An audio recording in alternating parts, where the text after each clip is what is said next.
अस्सलाम वालेकुम, welcome to easy cooking with me. कैसे हैं आप सब लोग? होपफुली बिल्कुल ठीक ठाक होंगे। आज आपके साथ बहुत ही इजी रेसिपी मक्खन से देसी घी बनाने की शेयर हो रही है कि कैसे हम झटपट 5 से 7 मिनट के अंदर मक्खन से देसी घी जो है वो बना सकते हैं।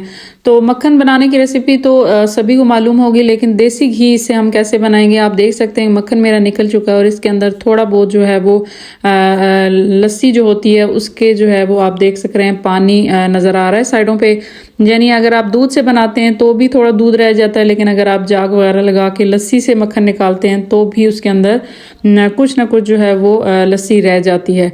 तो हमने इसे देसी घी बनाना है, तो सबसे पहले हमने इसको चूल्हे पे रख के इसको अच्छी तरह जो वो करना है मेल्ट करने के बाद जो है वो मैं बताती हूँ नेक्स्ट प्रोसेस क्या करना है। आहिस्ता आहिस्ता ये मेल्ट होना स्टार्ट हो गया। मेल्ट बस हमने इतना करना है कि जितना भी मक्खन है वो हमारा जो है वो बिल्कुल अच्छी तरह मेल्ट हो जाए, और अभी हमने इसको एक्स्ट्रा बॉयल वगैरह नहीं करना।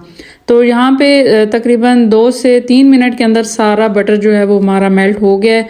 मेल्ट करने के बाद इसको जो है हमने लेके आना है रूम टेम्परेचर के ऊपर, और रूम टेम्परेचर के ऊपर जो है वो रखना है। जब हमारा बटर थोड़ा सा जो है वो रूम टेम्परेचर पे आ जाएगा तो इसको हमने 3 से 4 घंटे के लिए फ्रिज में रख देना है, या ओवरनाइट रखते हैं। मैं मोस्टली जो है वो ओवरनाइट ही रख देती हूँ।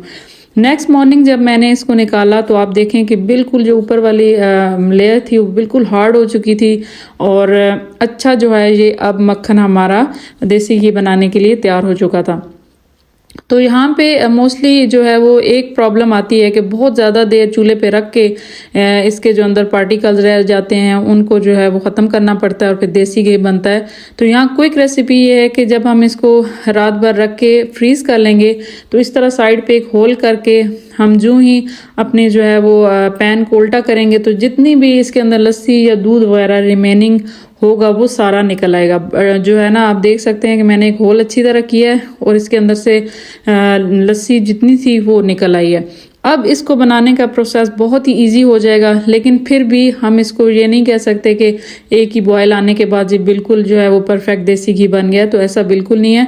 इसके बावजूद भी इसको थोड़ी देर जो है वो हमें बॉयल करना पड़ेगा, और ताकि जो है इसके अंदर जितने भी पार्टिकल्स रह जाते हैं लस्सी या दूध के वो बिल्कुल प्योरीफाई हो जाए और देसी घी बने। इस स्टेज पे जब मैंने इसे दोबारा चूल्हे के ऊपर रखा है तो आप देख सकते हैं अभी ये बिल्कुल जो है वो क्लियर नहीं है, इसके अंदर वाइट महलूल सा आपको नज़र आ रहा है।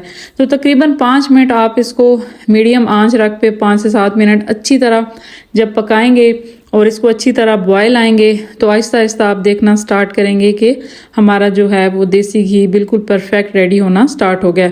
वरना अगर आप डायरेक्ट मक्खन से देसी घी बनाना स्टार्ट करते हैं और इसे चूल्हे पे रखते हैं तो बहुत ज़्यादा टाइम लग जाता है इसे मीडियम आंच पे रख के फिर इसे जो है वो देसी घी बनाने में। तो ये जो तरीका है ओवरनाइट रखना और फिर इससे लस्सी या दूध वगैरह निकाल लेना और फिर इसको देसी घी बनाना, इससे आपको काफ़ी ज़्यादा आसानी हो जाती है और बहुत ज़्यादा टाइम भी नहीं लगता।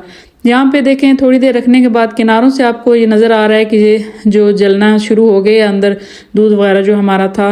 तो आपने घबराना नहीं है कि ये शायद जो है वो इसका कलर ख़राब हो गया, तो ऐसा बिल्कुल भी नहीं है। जितना भी एक्स्ट्रा इसके अंदर महलूल वगैरह होगा वो सारा हमारा पैंदे के साथ चिपक जाएगा।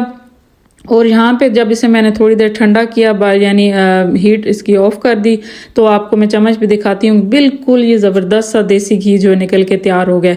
नीचे जितना भी एक्स्ट्रा महलूल होता है वो पैंदे से चिपक जाता है और वो हल्का यानी कि आपको अच्छा खासा डार्क ब्राउन कलर में जब दिखने लग जाए तो आपको नज़र आएगा कि आपका देसी घी बिल्कुल तैयार हो चुका है। तो आपने स्टोव ऑफ कर देना है और फिर आपने एक स्ट्रेनर की मदद से एक दफ़ा इसको गुजारना है ताकि कोई भी एक्स्ट्रा जो पार्टिकल है वो अंदर ना रह जाए। आपका ज़बरदस्त सा ये देसी घी तैयार है। आप किसी भी कंटेनर में रख के इसे महीनों तक सेव कर सकते हैं। और ये वाला देसी घी जो था ये वो गाय के दूध से बटर निकला हुआ था उससे बन रहा है, और आप देखेंगे कितना अच्छा कलर इसका आया है, कितना ज़बरदस्त ये तैयार हुआ है। रेसिपी इसलिए दे रही हूँ कि ये काफ़ी इजी रेसिपी है, घंटों तक हमें चूल्हे के पास नहीं खड़ा होना पड़ता। और ये देखें जो रिमेनिंग नीचे रह गया है इसको भी मैं जो है स्ट्रेनर से गुजार के अच्छा सा अपना ये बटर सेव कर लूँगी। तो उम्मीद है कि आज आपको ये रेसिपी काफ़ी हेल्पफुल रही होगी। इसके साथ मेरे चैनल को सब्सक्राइब करें। मुझे दीजिए इजाज़त, अपनी दुआओं में रखिएगा याद। अल्लाह हाफिज़।